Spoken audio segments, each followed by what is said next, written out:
Sir আমরা কি তাদের সাথে একটু কথা বলতে পারি? হ্যাঁ শিওর। সুপ্রিয় দর্শক, আপনারা এতদিন শুনেছেন অজ্ঞান পার্টি, ভ্রমণ পার্টি, কিন্তু আজ প্রথম দেখছেন ঠিকানা পার্টি এবং ভূমি পার্টি। সুপ্রিয় দর্শক, আমরা আজ তাদের মুখ থেকে জানবো যে তারা এই ঠিকানা পার্টি, ভূমি পার্টি কিভাবে তাদের কার্যক্রমগুলো করে থাকে। আচ্ছা ইদ্রিস, আপনি কিভাবে আপনার কার্যক্রমগুলো করে থাকেন? হ্যাঁ, আমার কাজ করতে একটা কার্ড লাগে আর আমার পাউডার আছে। পরে কার্ডের উপরে পাউডারটি বের করে বিছাই জিজ্ঞাসা করছি ভাই এই ঠিকানাটা কোথায় ছিলেন, দেখতে যাই আর এমনি মারি, পরে শেষ সরে মুখে যাই আর কাম খালাস। সুপ্রিয় দর্শক, রাস্তায় যদি কেউ ঠিকানা জিজ্ঞেস করে তাহলে আপনি সাবধানে থাকবেন, হতে পারে সেও এই ঠিকানা পার্টির একজন সদস্য। আচ্ছা, এবার আমরা যাব ভূমি পার্টির কাছে।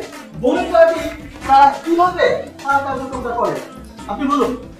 স্যার আমি করতে পারবো না, আমি করে দেখাই। সুপ্রিয় দর্শক, উনি বলতে পারবেন না কিন্তু উনি করে আরে স্যার গো আরে! তোমার না গো স্যার বলছো দেখো ক্যামেরা উত্তর আমার গো এই চলে হয়ে গেছে গো কি বলেন এটা? এই ক্যামেরা উত্তর। আরে এটা তো আমার মানি ব্যাগ। আমার মানি ব্যাগ আপনার কাছে কেন কি মানে? কইটা দেখতে পেলেন না এইভাবে তো মুখে থাকে